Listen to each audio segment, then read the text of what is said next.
The gentlelady from New York, Ms. Malliotakis, is recognized. Thank you, Chairman Pfluger. Thank you all for being here today. I just want to follow up on what my colleague asked regarding what happened in New York and New Jersey. These drones, unmanned aircrafts have also flown over my district. A number of constituents have seen them over a power plant in Brooklyn. They were coming over the Verrazano Bridge, and I will remind everyone or explain to everyone here that Verrazano Bridge connects Staten Island and Brooklyn, and on the Staten Island side you have Fort Wadsworth, which is a U.S. Coast Guard sector New York base, and then in the Brooklyn side, right on the other side of the Verrazano Bridge, you have Fort Hamilton, which is a U.S. Army installation. And so it is very concerning to me that we have these objects. We're not sure if they're drones or unmanned aircrafts, but they are flying over sensitive infrastructure and facilities. And the fact that we don't know what they are or who's behind them or what they're doing is very concerning to me, particularly in a post-Chinese spy balloon world. Okay, the fact that this administration allowed for a Chinese spy balloon to go across the country over multiple military installations is very concerning, and that we could potentially be having this happen again it's like astounding to me that this is even happening without any type of intervention. You say it's no known threat, but is there still a possibility of there being a threat? At the end of the day, that's what my constituents want to know. Yes, I am cognizant, and we all are in the FBI, of what this threat can look like. Anyway, across the spectrum of sophisticated state actors, adversaries that want to hurt us, all the way through counterterrorism matters, cyber, WMD, criminal, all the way down to a nuisance drone that could cause harm. So that's the wide spectrum that concerns me every day. Okay. I'll just mention, it concerns me that we don't know the answer to your question yet. And are you working with the Pentagon, with FAA, with DHS, with your partners to try to identify this? Because I don't put it all on just the FBI. I think this is, I mean, what is Homeland Security doing? Do you have any idea? Have you? I wouldn't speak for another department, but I will say that the way we do business is extremely collaborative in the interagency, and especially with our state and local partners. So who's taking the lead here on this particular issue to identify these drones and aircrafts? Well, we have an investigation open predicated on a idea that there's unsafe operation in the airspace, which is a federal violation that we have some jurisdiction for. But it would help us know sort of what lane this falls in when we know the people that are responsible and what this is all about, to your point earlier. And we're actively investigating and would like to answer those questions, but I don't have a better answer. And what if they were carrying chemical weapons or something? We just don't, I mean, this could be a much worse conversation we could be having right now, because these things have been flying all over New York, New Jersey, over military installations. I don't know, I don't know what's going on there, but these agencies need to figure it out and try to get to the bottom of what's going on. I think it's very concerning. Is there a possibility, if hopefully it is not a threat, is it a possibility it would fall under this System Assessment and Validation of Emergency Responders program, the SAVER program?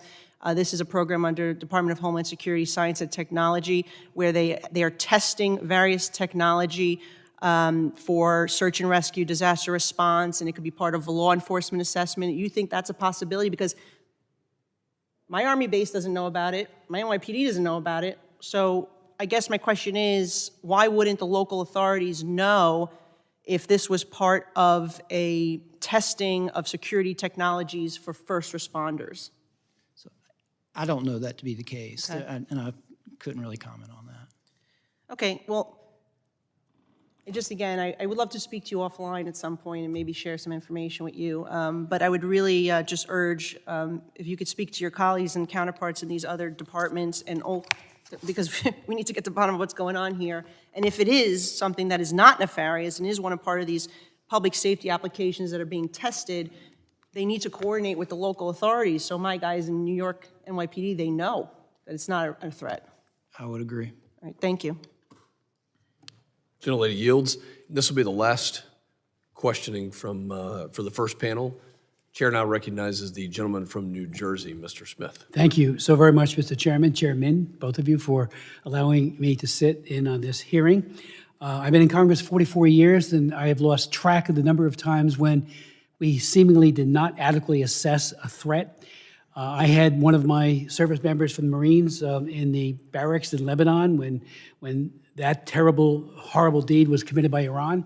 I actually, after we got hit in Dar es Salaam and in Nairobi in 1998 by Al-Qaeda, I chaired all the hearings. We had the chairman of the Joint Chiefs of Staff come and testify as Admiral Crow. And they kept saying, everyone, no one thought that Al-Qaeda would hit there. Maybe in the Middle East, but not there. I wrote a bill called the Embassy Security Act. It was signed into law. I added it to an appropriations bill, big, thick bill, but it was all about setbacks and Mylar on the windows, a lot of good things. And it did mitigate, I think, some of the concerns there. But we always seem to miss something, and I'm very concerned that we're missing something here.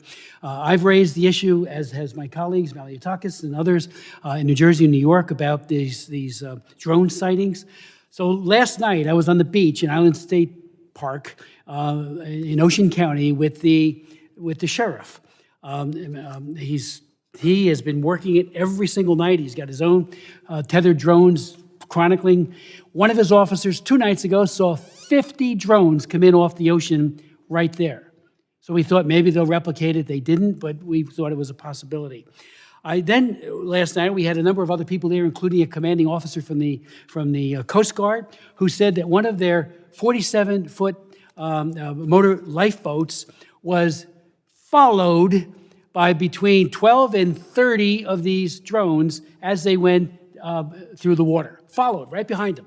And I said, what's the rules of engagement? I mean, you do it if you're fighting against a narco trafficker or something. And they said, we don't know, we don't have any.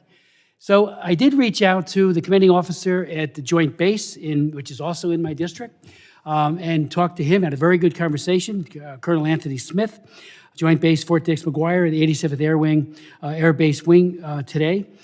And I said, I know you have the capability, you've put out press releases, to identify and bring down drones.